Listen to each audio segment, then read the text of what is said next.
நம்ம tiffin box print பண்ணியாச்சு தான் ஒரு ஃபுல் டிஃபன் பாக்ஸ். இந்த டிஃபன் பாக்ஸ்ல வந்து அவுட்புட் பாருங்க, ஒரு சூப்பரான ஒரு பக்காவான ஒரு இமேஜ் தான். இந்த இமேஜை எப்பயுமே அழிக்க முடியாது. அந்த பையன் தூக்கி வச்சிருக்க பொம்மையோட அந்த கிளாத்தோட ஃபினிஷிங் கூட அப்படியே வந்திருக்கு பாருங்க.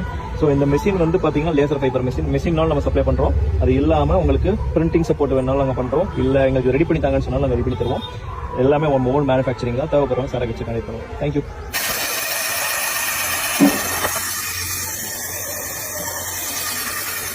ஸோ நம்ம வந்து பார்த்தீங்கன்னா டிஃபன் பாக்ஸில் பிரிண்ட் பண்ணுறோம். ஸோ இந்த மெஷின் வந்து பார்த்தீங்கன்னா லேசர் ஃபைபர் மெஷின் சொல்லுவாங்க. இது 50 வாட்ஸ்.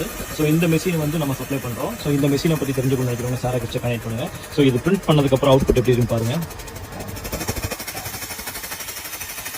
டிஃபன் பாக்ஸில், வாட்டர் பாட்டிலில், ஸ்பூனில் எல்லாத்துலேயுமே நம்ம பிடிச்ச ஃபோட்டோ போட்டுக்கலாம். நம்மகிட்ட silver coin, silver chain, gold chain எல்லாத்துலேயுமே நீங்கள் வந்து நேம் பிராண்ட் பிளாஸ்டிக் வந்து நேம் பிராண்ட் பண்ணலாம். ஸோ இது வந்து பார்த்தீங்க அப்படின்னா 20 வாட்ஸ், 30 வாட்ஸ், 50 வாட்ஸ் இந்த மாதிரி வந்து வாட்ஸ் பவர்ஸ் பொறுத்து மிஷின் செய்யலாம். ஸோ அதோட பிரிண்டிங் அவுட்புட் பாருங்கள்.